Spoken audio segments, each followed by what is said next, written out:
What's going on, guys? Welcome back to another episode of Lockdown Coverage. If you guys are new to the channel, my name's Daniel. In this episode, we're strictly going to be covering the Miami Dolphins. I'm going to be giving you my top 5 players on the Dolphins roster that I think that are most likely to break out in 2020. Again, these are players that were on the team in 2019, so this video will not be including any free agents that I think do also have breakout potential. Some do, in my opinion, but again, this is what I think from players that were on the roster in 2019 that could break out in 2020. So without wasting any more of your time, let's get to it. Before I actually started the list, I just quickly wanted to mention that it didn't really matter who was at 5 or who was at 1. This isn't a ranking of who I think is most likely to have a breakout campaign. These are just 5 players in general that I think could break out on this Dolphins roster or are in great position to do so. So at number 5 on this list, I have Mike Gesicki, former Penn State tight end.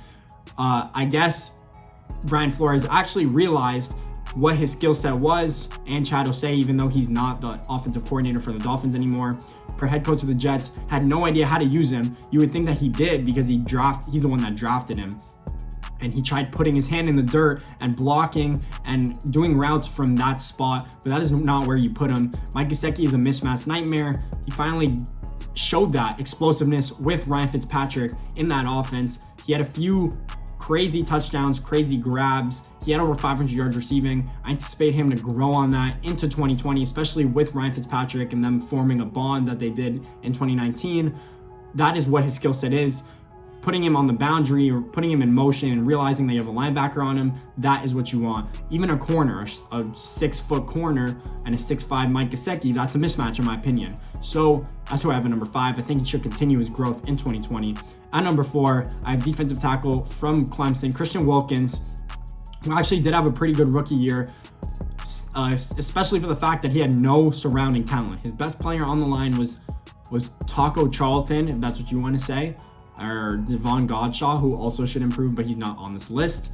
So Christian Wilkins actually at number 4, and I think he had 56 solo tackles as a defensive tackle, which is really good. I think it led all rookies. He can improve on his sack numbers, but now that we actually have talent around him, like a Shaq Lawson, like a Emmanuel Ogbah, like a Kyle Van Noy, he should get that one-on-one matchups against, let's say, players that aren't that good in the NFL in terms of, let's say, guards or centers, and he could beat them like he did at Clemson all the time, even though his win and pressure rate were pretty good. I anticipate him to grow on that as well. So Christian Wilkins at number 4.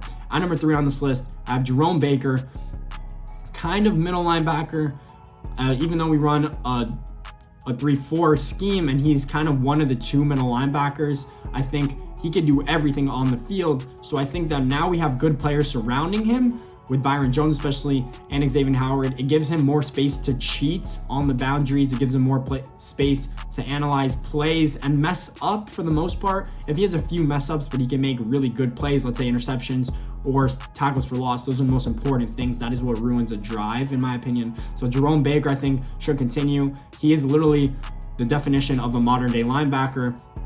He can do everything on the field. Like 10 years ago, he literally could have played safety. That's what I really think about him. But Jerome Baker, I think, could have a great year. That's why I have a number 3. At number 2 on this list, this might come to a surprise, but I have Eric Rowe. Eric Rowe finally switched. We signed him from New England last year as a corner, sucked as a corner, played really bad. And we switched him to safety.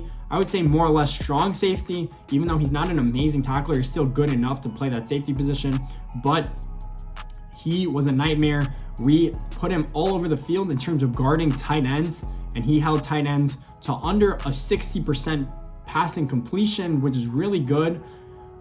Eric Rowe is a great player at the safety position. Let me put it that way. I don't think he's that good at corner, but guarding tight ends specifically, being in the box, he's not so good, but that is what we need in this defense, especially with Brian Flores. He needs players that know exactly what they can do, and that is what Eric Rowe could do. If you need for him to shut down, I don't think he'll be able to shut down the best tight ends, but if you need to put him on a Travis Kelce and match him up with him, he could do it all game. He could follow him around the whole field.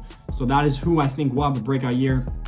He picked off Tom Brady, had a pick 6 against him to end the year. He ended up having a great end of the season, so I anticipate him to grow on that as well. He's still young, I think only 25 or 26, so it's not like he's already hit his prime. And then at number 1 on this list, again, not players in terms of breaking out, but who I think could break out, Isaiah Ford. No one talks about him. Virginia Tech wide receiver, he was on the practice squad for 2 years, I'm pretty sure. And finally last year, four games at the end of the year, he played the slot. He kind of shared playing time with Albert Wilson, but he actually outplayed him. And I think, in my eyes, he had 9 catches against the Jets. He had 7 catches against the Patriots. He played really well at the slot. People are saying, oh, the Dolphins really need a slot receiver if Albert Wilson is, let's say, gets cut because he has too high of a price tag. But Isaiah Ford can actually fill that spot. I like his physical toughness. I like his ability to catch the ball in space and make plays. He did that the time that he did play. So Isaiah Ford is my number 1 guy. These are the top 5 guys I currently have potentially breaking out, let's say, on the Dolphins. Next Dolphins video I'm going to be doing is a final mock draft before the NFL draft, and I can't wait for that. So if you guys like this video, please make sure to leave a thumbs up and subscribe. Really appreciate it. More videos to come, guys. Thanks for listening.